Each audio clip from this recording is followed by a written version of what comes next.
the first thing you need is a surface that's metal, that's metallic. And your choices again are using actual sheet metal, or here is a board that is merely painted with an iridescent gold paint. So there are metallic paints that are available. So this is iridescent metallic paint. And compare that to imitation gold leaf. This technique can be done with real metal leaf, but I usually use the imitation gold leaf. So you can see the difference here. This is the iridescent metallic paint, probably gold fine. And this is the imitation gold leaf. I like to start my paintings with metal leaf, not all of my paintings, but a lot of them, because it's just such an exciting material. Yet the material itself can overpower or overwhelm the paint. So I like to apply transparent layers of color, also called glazes, over the leaf just to change it out, to make it look more integrated with the paint later, to make it a little bit less decorative, a little less all over uniform metal. Here is imitation gold leaf just on a slightly textured surface, and here it is with the technique of glazing. It's very subtle. Can you see the, I did a red and a green glaze in areas just to kind of change it from a very flat metallic look to something that's starting to become, that I could use as a background for a painting. And this is, as I said, this technique can be used for something very subtle like this or much more dramatic. And I'll show you the range that it can do in this demonstration. So here are the materials and the tools that you'll need. First, you're going to need, as I said, a surface that's metallic. Again, metal, or it could be painted, any board that's painted with iridescent metallic paint, or imitation or real gold leaf. You can also, the leaf comes in different kinds. Here's a silver, imitation silver leaf made with aluminum, and a copper made with real copper leaf. I'm going to start with this imitation gold leaf. One of the qualities that I like about metal is how it shifts as you walk by it and as you photograph it. And the gold has a red or a green shift. If you photograph it and put it in Photoshop, you'll see it, you can change it from red to green. Whereas the silver leaf, in my eyes, has a little shift going from yellow to violet. And the copper uses another complementary pair, orange and blue. And this is just my theory, but any two colors are going to work for this, but I like to use a complementary pair and very subtly glaze over to emphasize or intensify and bring out that color shift.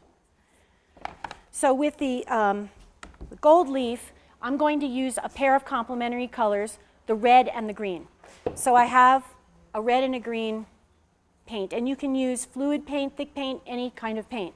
You're using such a small amount of color that it doesn't matter what type of paint you use. In addition, you're going to need to slow down the drying of this paint so that you can apply it in very subtle ways like this. And the way you can slow down the drying of the paint is by using a slow drying medium. This is Golden's acrylic glazing liquid, or make your own by using retarder in a polymer medium gloss. So you can make your own slow drying medium by taking a regular gloss medium and adding about up to 15% retarder to that medium. If you add more retarder to the medium, it may never dry, so you got to be careful. So stick with under 15%. You can also add gloss gels. There's a new line of paint called Open that are naturally slow drying, and those you don't have to add anything to, you can use them plain. The other thing you'll need is a mixing knife to mix the glaze, a painting or mixing knife. I like the ones with this step down so that when you're mixing, your hand isn't dragging through the paint. And to apply it, you'll need a flat brush, flat soft brush like these, or a rag. either one, lint-free rag. This is just a t-shirt that's cut up, cotton t-shirt. Other things you're going to need are a place or a way to mix the glaze. And that could be cups and lids, or you can use plates or palette paper. And then just the normal painting supplies like paper towels and some water to clean your brushes. The book shows mixing in a cup with a lid, which is a good idea because then if you mix excess, you always have it. You can close it up and it won't dry out. And this way you can slowly mix your glazes and they won't dry. But for this demonstration, I'm just going to mix them right on this palette here, palette paper. To make a glaze, so if these are my two colors, this is Quinacridone Crimson for the red, and this is Permanent Green Light for the green. And to make a glaze, which is really a very, very transparent mixture of color, you need a lot of your slow drying medium with a small amount of the color. And instead of adding the medium directly to the paint, I'm going to make two separate mixtures here. This way I can control the amount of paint to medium. So I'm adding just a small amount of paint. Did you see? That was just a touch of a palette knife. And it's probably about 1 part color to 10 parts glaze. That's a very subtle glaze. I think in the book I list a 1-to-1 ratio.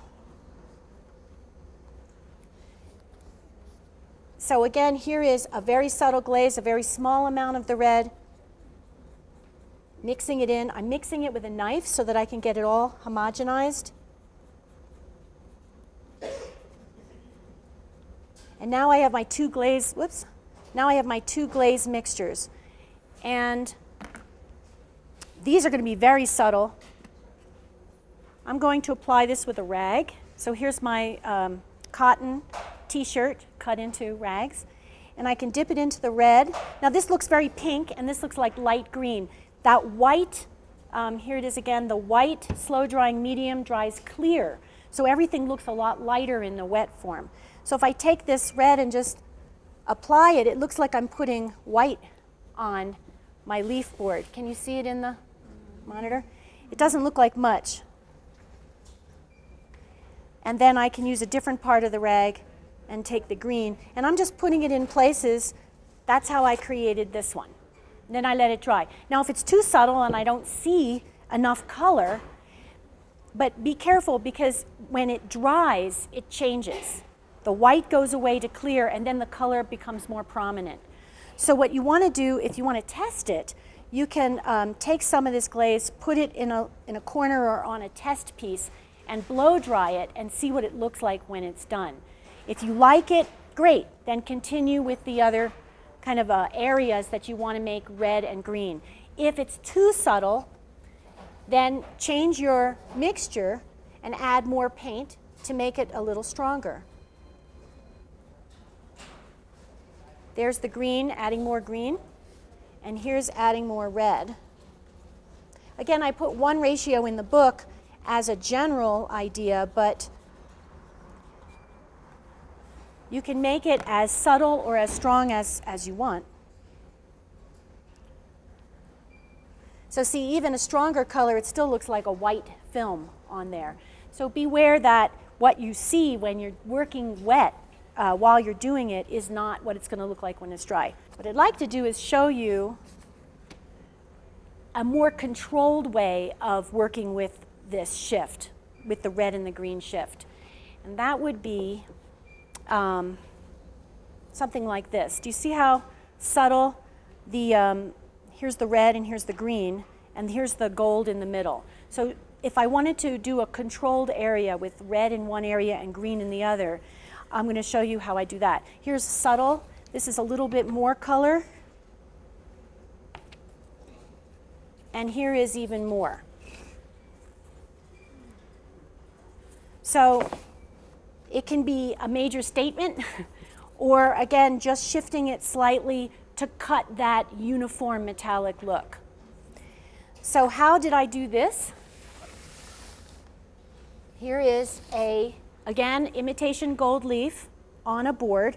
And this other one that I was working on has sides on it. And since this one doesn't, I'm going to raise it up from the table. It's really hard to work on something flat. You tend to work within here and leave a border. So I brought some little jars so I can prop it up. And now I can work on it a little easier. I'm going to flip it this way, and just like these, I'm going to do a green on one side and a red on the other. Because it's applied so thinly, you really can go a little bit more intense with your mixtures. So this is still a glaze, but just much more color. And instead of using the rag, I'm going to use the brush. So what I'm going to do is, just like I showed you before, I'm going to have a red stripe here, but instead of ending in a hard edge, I want to have it be so gradual. You could call this a soft edge, almost like an airbrushed look. So how do I do that? Well, here's the fun trick.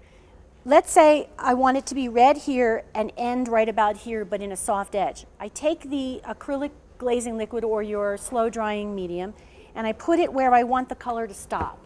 Then I take my brush and kind of give myself a wide area, and now it's thinner. And I don't have to worry because this will stay wet for a while. I'm going to take the red, and I'm going to start at the bottom where I want it the most colorful. And I'm going to kind of go back and forth until it hits the beginning of that glazing liquid stripe. Now I've got a lot of the red paint still on the brush. If I keep going, I'll just keep moving the hard edge forward. I have to, on the paper towel, I have to get rid of all that paint. And I'm not going to wash it off with water, because any water that gets into this layer at this point is just going to dissolve the whole layer. So you have to be very careful that you don't put a lot of water on your brush or in your paints. So now I'm going to go back to the bottom and go back and forth until it's nice and smooth. That glazing liquid allows me to do this. If I didn't slow down the drying, it would be all streaky there. And now, again, I'm going to get rid of that extra paint. And now I'm going to come right here at this edge and go up and come down a little bit. And go up again and come down a little bit until it's nice and soft. So here is the wet version here on your right, and here is the dry version. So the white will disappear, and then it'll look pretty visible. A painting like this, with the plain gold background, so I did the painting first, then I applied the gold. This is one of the techniques in the book. And you can see how it's so uniform. It's quite beautiful, the metallic. It adds a nice decorative element. But because it's so uniform, that if I did take some of the glaze and shifted a couple areas green and a couple areas red, it would integrate more with the painting. So here's an interesting, or a good example of where you might want to use this technique in a specified area.